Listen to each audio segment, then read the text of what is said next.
মানে যা শেষ ভালো তার সব ভালো, মানে মাসের শেষটা একটা অন্যরকম ভালো দিয়ে কিন্তু শুরু হচ্ছে মনে হচ্ছে এখন। তো সত্যি কথা আমি আজ পর্যন্ত মানে আমার চেহারা থেকে বুঝতে পারবেন সেটা আপনারা। তো মজা যখন বললো, দিলদা বলছে মজা দু এক কথা না বললে নয়, তো আপনারা ফিগার থেকে বুঝতে পারছেন যে এই কোনোদিন রক্ত দিতে পারবেন না, কোনো মুরাদ নাই। সত্যি কথা বলতে আমরা ওর অবস্থাটা দেখতে পাচ্ছেন, আমরা বিশ্বাস করুন কোনোদিন রক্ত দিইনি, আমিও দিইনি, তাই তো? কাকু এত লোকের সামনে মিথ্যা কথা কেন বলছো? মিথ্যা কথা বলছে মানে আমি রক্ত দিয়েছি কোনো, তুই কবে মনে হলো? আমি কোনোদিন রক্ত দিইনি, বিশ্বাস করুন। সেই যে ক্লাস 9-এ ওই ওয়ার জন্য রক্ত দাওনি তুমি, হাতটা কেটে। আরে বাবা, মানে ইয়াকে নিয়ে বেড়ালে আমার সবসময় চাপে থাকতে, জানেন তো, মানে কখন কি বলবে সবসময় সতর্ক থাকতে হয় আমাকে আর কি। বিভিন্ন জায়গায় খুব চাপে থাকি। আর রক্ত দেওয়া বলতে আমাদের যা ফিগারের অবস্থা, মানে ওকে আপনারা এই কাছাকাছি আছে বলে দেখতে পাচ্ছেন, নাহলে দূরে থাকলে তো দেখতে পাচ্ছেন না, ভাবতে মতো দেশলাই কাঠি কোনো দাঁড়িয়ে আছে, মাথায় বারুদটা কালো কালো, তাই তো? মুখটা এরকম হয়ে গেল কেন? বলি মুখটা এরকম হয়ে গেল কেন? মানে আমি তোর ফিগার নিয়ে কথা বলছি যে তোমার মা ও খেতে দেয়নি, মনে হয় সবাই বলবো কি বাবা ও খেতে দেয়নি নাকি, খাওয়াও কী করছো? ও এবারে বলবে যে উল্টা ঘুরে আমাকে দিবে, সেই জন্য আমার ভয়ে ভয়ে থাকি যে আবার উল্টা আবার আমাকে কিছু বলে না দিই। যে এবারে বলবে তুমি এই হয়েছিলে, যখন এই হয়েছিল সেই হয়েছিল, এসব বলে আর অপমানটা অন্তত করো না, না করবে? করবো। কী করে? শুনো, এই কাকু যখন হয়েছিল নয়, তখন ডাক্তার বাবু বলেছিল যে ই যেন কোনোদিন রক্ত না দেয়। কেন এইরকম বলেছিল? আমি নিজে জানি না, তুই কি করে জানলি এসব? ও বাবা, তুমি কিছু জানো না? না। তাহলে শুনো, তোমাকেও বলছি আর আপনাদেরকেও বলছি। এই কাকু যখন হয়েছিল নয়, তখন কাকুর বাবা মানে দাদু কাকুকে হাসপাতালে দেখতে গিয়েছিল।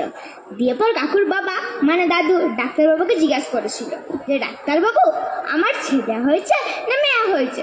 তখন ডাক্তারবাবু কিরকম করে বলেছিল সেটা শুধু তোমরা দেখো।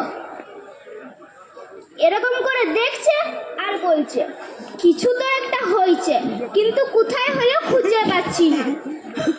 মানে আমি নাকি এতটাই রোগা হয়েছিলাম, ডাক্তারবাবু প্রথমে খুঁজে পায়নি আমাকে।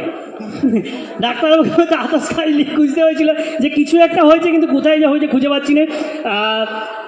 Thank you. এখন অনেকে আসছেন, আসবেন, আমরা একসঙ্গে অনেকটা ভালো সময় কাটাবো। একটা আজকে মানে এর চেয়ে বড় পুণ্য মনে হয় আর কিছু হতে পারে না, মানে রক্তদান আজকের দিনে দাঁড়িয়ে। একটা এই উদ্যোগের জন্যে দিলদার পুরো টিমের জন্য একটা হাততালি চাইবো সবার কাছ থেকে। আচ্ছা, তন্ময়কে ধন্যবাদ। তন্ময়ের কথা আরও শুনবো আমরা, ওনারও এই এলো, তন্ময়ের কথা আরও শুনবো। আমি দাদাকে পেয়েছি, আমাদের পাড়াতেই বাড়ি। ওনাকে মানে দেখলেই মনে হয় যেন ওই মানুষটাকে সব থেকে আগে সম্মান করি। দুটো হাত নেই, প্রত্যেক বছর নিজের পা থেকে মানুষটা রক্ত ডোনেট করে। মানুষটার জন্য জোরে একটা হাততালি হোক। Thank you. আচ্ছা, আমি একটা বাবাকে পেয়েছি, এনাকে তো সবাই চিনেন, অশোক পাল। উনি এসছেন, কাকিমা এসছেন, ভালো থাকেন। এনাদের কথা আমি শুনবো, এখন অনেক সময় আছে, প্রচুর গেস্ট আছে, আমি একটু পরিচয় করিয়ে দিলাম। আচ্ছা, দিদি কাটোয়া থেকে এসে, দিদির সম্বন্ধে অনেকে তো জানে, এখন ফেসবুকেতে অনেকেই দেখেছো দিদির সম্বন্ধে, ছবি দিদির অনেকে দেখেছো। আচ্ছা, ব্লাড ব্যাংকের গাড়ি এসছে, একটু চলে যাও তো সামনে, ব্লাড ব্যাংকের গাড়ি এসছে। আমি দিদিকে বলবো যে তুমি এখানে আসলে, আসার পরে কি মনে হলো যে রক্ত ডোনেট করবে? আমি তো গেস্টই পাই না, সেই গেস্ট এসে আবার বলছে রক্ত ডোনেট করবো। এগুলো তো আমাদের কাছে ভাগ্যর বিষয়। আমার এসে এখানে খুব ভালো লেগেছে, এত মানুষের ভালোবাসা। আমি যদি না আসতাম তাহলে হয়তো বুঝতে পারতাম না গো। তো অসংখ্য ধন্যবাদ আমাকে এত সম্মান দেওয়ার জন্য, এত ভালোবাসার জন্য।